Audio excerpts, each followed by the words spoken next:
जैसे हमने successive ionisation energies देखी थी। सक्सेसिव आयोनाइजेशन एनर्जीज क्या थी कि फर्स्ट इलेक्ट्रॉन जब पहला इलेक्ट्रॉन को छोड़ता है तो उसको आयोनाइजेशन एनर्जी फर्स्ट कहती है। जब कोई सेकंड छोड़ता है तो आयोनाइजेशन एनर्जी सेकंड होती है। जब तीसरा छोड़ता है तो आयोनाइजेशन एनर्जी थर्ड होती है। ऐसी इलेक्ट्रॉन गेन एंथैल्पी भी फर्स्ट, सेकंड, थर्ड होती है। जैसे कि देखो ऑक्सीजन है, तो जब ये एक इलेक्ट्रॉन गेन करेगा, इसका कॉन्फ़िगरेशन क्या है 2-6, तो जब ये एक इलेक्ट्रॉन गेन करेगा तो O नेगेटिव बनेगा बेटा, ठीक है, और इसका कॉन्फ़िगरेशन क्या बन जाएगा 2-7।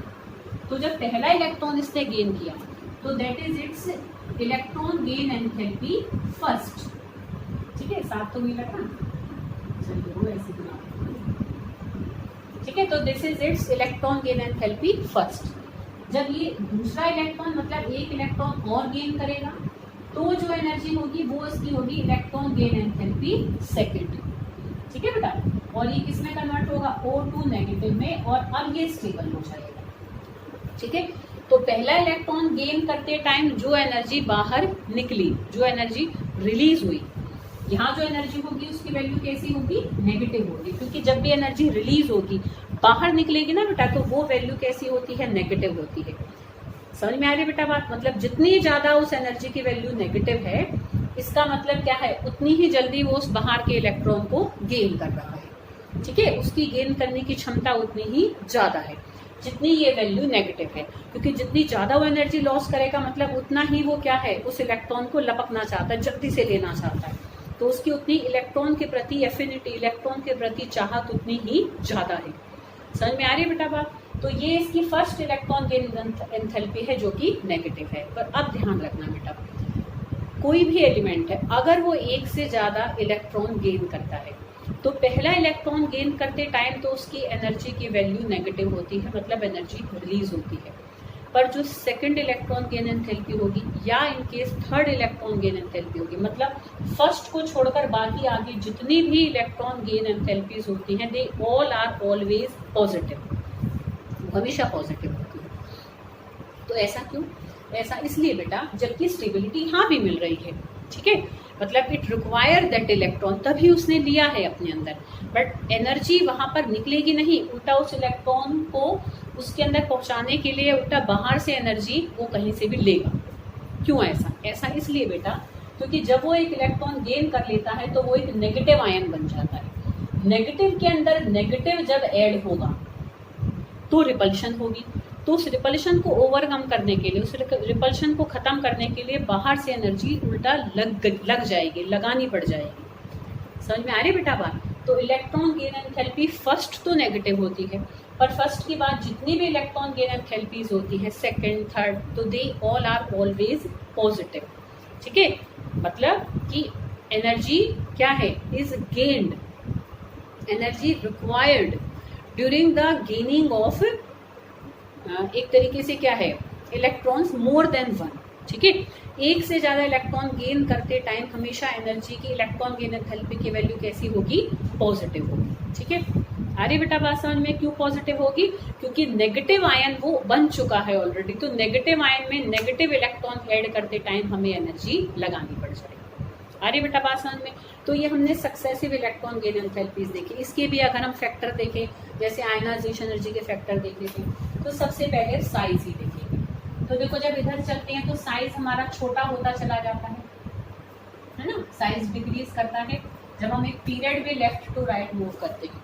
तो अब यहाँ भी तुम्हें बात समझनी है कि देखो ये एक छोटा एटम है, ठीक है, अब बाहर से इलेक्ट्रॉन आ रहा है इसके पास, ये बड़ा एटम है, सॉरी एक ये हमने छोटा एटम लिया, बहुत छोटा है ना, अच्छे से ये इतना छोटा सा, ठीक है, तो ये भी बाहर से इलेक्ट्रॉन ले रहा है। अब यहाँ फिगर से तुम अगर देखो ये इलेक्ट्रॉन जल्दी ले लेगा कि ये इलेक्ट्रॉन जल्दी लेगा, है ना। बच्चे कई बार देखो मैं बच्चों का लॉजिक बताती हूँ कि बच्चे जनरली है, क्योंकि अब तुम सामने नहीं हो तो मुझे पता है तुम में से ज़्यादातर बच्चे इस रीज़न को देते हैं, तो मैं इस टाइम वो बच्चा बन जाती हूँ और तुम्हें बताती हूँ कि तुम्हारे माइंड में भी क्या चला कि बड़ा आइटम जल्दी इलेक्ट्रॉन ले लेगा कि छोटा जल्दी लेगा। बच्चे बड़े का आंसर करते हैं, वो ये सोच के कि जगह ज़्यादा है आराम से आके इलेक्ट्रॉन उठाएंगे। जगह तो ज़्यादा है बेटा, पर कोई भी बाहर से इलेक्ट्रॉन आ रहा है किसी एटम के अंदर तो वो क्यों आ रहा है? For getting the attraction of this nucleus, ठीक है। तो जिस एटम में वो न्यूक्लियस के ज्यादा पास पहुंचेगा वहां उसको न्यूक्लियस की अट्रैक्शन ज्यादा मिलेगी। भाई किसी भी एटम के अंदर बाहर वाला इलेक्ट्रॉन जाएगा, इसलिए फॉर क्या है, for getting that nuclear charge attraction. तो जहां पर न्यूक्लियस ज्यादा पास पड़ेगा उसमें वो जल्दी चला जाएगा, जहां न्यूक्लियस दूर होगा वहां जल्दी नहीं जाएगा। बड़े एटम से तो अपने इलेक्ट्रॉन नहीं संभाले जा रहे, तभी तो बड़ा एटम जल्दी से इलेक्ट्रॉन छोड़ देते हैं। आयनाइजेशन जी हाँ कितनी कम होती है कि थोड़ी सी एनर्जी लगाती है इलेक्ट्रॉन छोड़ देते हैं। छोटे एटम में से तो इलेक्ट्रॉन जल्दी नहीं निकल पाता, पर छोटे एटम में इलेक्ट्रॉन आ जल्दी जाता है। समझ में आ रही, क्योंकि जो अपनों को बांध रहा है तो वो दूसरे को भी बहुत अट्रैक्शन देगा और बांध देगा। अरे बात समझ में, बड़े से तो अपने ना संभाले जा रहे, दूसरे कहाँ संभालेंगे, समझ लो बेटा। तो जितना साइज बड़ा होता है उतनी इलेक्ट्रॉन गेन एंथैल्पी कम होगी। अरे बेटा बात समझ में, मतलब अब देखो ना, यहाँ मैथमेटिकली चलोगे तो थोड़ा नेगेटिव पॉजिटिव में जाओगे, तो देखो मैं उस सेंस को भी समझा देती हूँ। मैं अगर इलेक्ट्रॉन एफिनिटी, हम जनरल टर्म है वो हम नेगेटिव पॉजिटिव नहीं कहते। इलेक्ट्रॉन एफिनिटी मतलब इलेक्ट्रॉन के प्रति चाहत, इलेक्ट्रॉन गेन करने की क्षमता। तो इलेक्ट्रॉन गेन करने की क्षमता पीरियड में लेफ्ट टू राइट बढ़ती है। बड़ा एटम जल्दी नहीं ले पाता है, छोटा जल्दी ले लेता है, ठीक है। तो electron affinity increases along the period, electron affinity period में बढ़ती चली जाती है। इसकी लेने की क्षमता कम होती है इलेक्ट्रॉन, इसकी इलेक्ट्रॉन लेने की क्षमता ज्यादा होती है। डाउन द ग्रुप क्योंकि साइज बढ़ता चला जाता है तो इलेक्ट्रॉन एफिनिटी कम होती चली जाती है। समझ रहे हो भाई, जब नीचे जा रहे हैं तो साइज बढ़ रहा है, तो छोटे साइज वाला जल्दी ले लेगा, बड़े साइज वाला जल्दी नहीं ले पाएगा।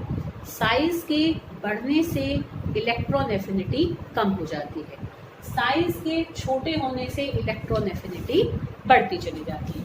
तो पीरियड में साइज हमारा क्या हो रहा है, डिक्रीज हो रहा है। तो हम ऐसे लिख सकते हैं as size decreases so electron affinity increases. देखो मैंने इलेक्ट्रॉन एफिनिटी से तुम्हें समझाया क्योंकि उसको हमें समझना उससे इजी हो जाता है। अब क्योंकि टर्म हमारी ज्यादा अब यूज होती है इलेक्ट्रॉन गेन एंथैल्पी, तो मैं अगर इलेक्ट्रॉन गेन एंथैल्पी की बात करूं तो हम नेगेटिव पॉजिटिव में उलझ जाते हैं, तो उसको भी पर हमें क्लियर रखना है।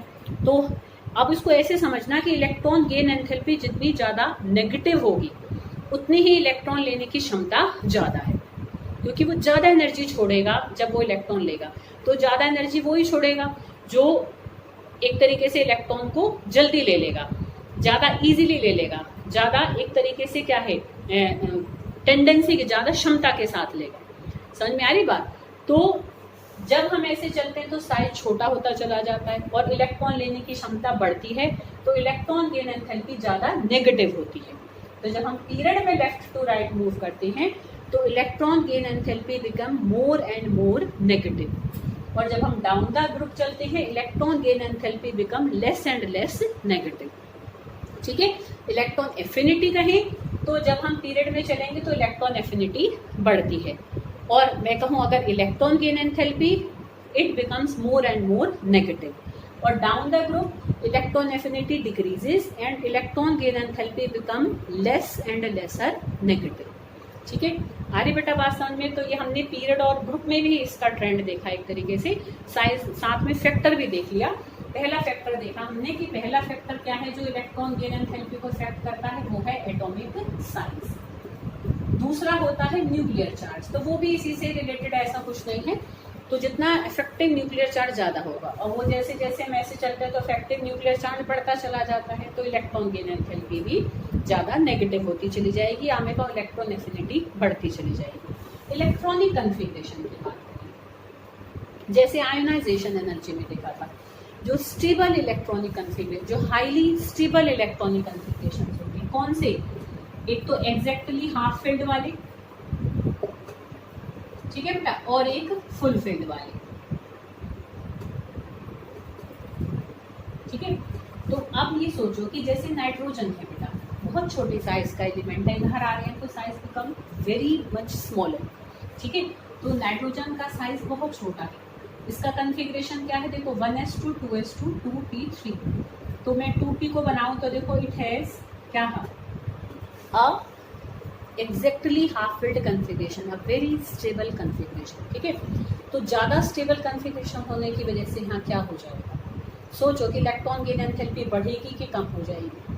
जैसे जब एग्जैक्टली हाफ फिल्ड कन्फिग्रेशन और फुल फिल्ड कन्फिग्रेशन होते हैं तो आयनाइजेशन एनर्जी बहुत ज़्यादा बढ़ जाती है, क्योंकि वो इलेक्ट्रॉन छोड़ना नहीं चाहते। वो जैसे हैं उस हालत में बहुत खुश हैं, बहुत ज़्यादा संतुष्ट हैं, तो कोई अपनी संतुष्टि को बेटा क्यों तोड़ना, क्यों खराब करना चाहेगा। तो जो एग्जैक्टली हाफ फिल्ड और फुल फिल्ड कन्फिग्रेशन होते हैं, क्योंकि वो बहुत ज़्यादा स्टेबल होती हैं, इसलिए उनकी आयनाइजेशन एनर्जी तो बहुत ज़्यादा होती है, बट उनकी इलेक्ट्रॉन एफिनिटी बहुत ज़्यादा कम होती है। क्यों? इसलिए क्योंकि वो उस हालत में खुश है। इलेक्ट्रॉन एफिनिटी अगर ज़्यादा होगी तो इसका मतलब वो इलेक्ट्रॉन बाहर से जल्दी ले लेगा, पर ये तो अगर बाहर से लेंगे तो इनका स्टेबल कन्फिग्रेशन तो डिस्टर्ब हो जाएगा। ये तो ऐसे रहना चाहते, ये तो अपनी इस चीज़ को नहीं बदलना चाहते, समझ लो ना बेटा। तो ये जब ऐसे ही रहना चाहते हैं तो कोई अगर बाहर से इलेक्ट्रॉन आ गया तो इनका तो सब गड़बड़ हो जाएगा मामला। ऐसा नहीं है, नाइट्रोजन लेता है इलेक्ट्रॉन, पर इनकी इलेक्ट्रॉन गेन एंथैल्पी कैसी होती है? पॉजिटिव होती है। समझ में आ रही बेटा बात? तो पॉजिटिव क्यों होंगी? क्योंकि इनका stable exactly half filled configuration है, तो इलेक्ट्रॉन लेते हैं but positive electron gain enthalpy के साथ लेते हैं। ऐसे ही जो हमारे नोबल गैसेस है, नियोन है ना, 1s2 2s2 2p6 stable fulfilled configuration है। कोई क्यों लेंगे, क्यों अपने फालतू में कन्फिग्रेशन को खराब करेंगे?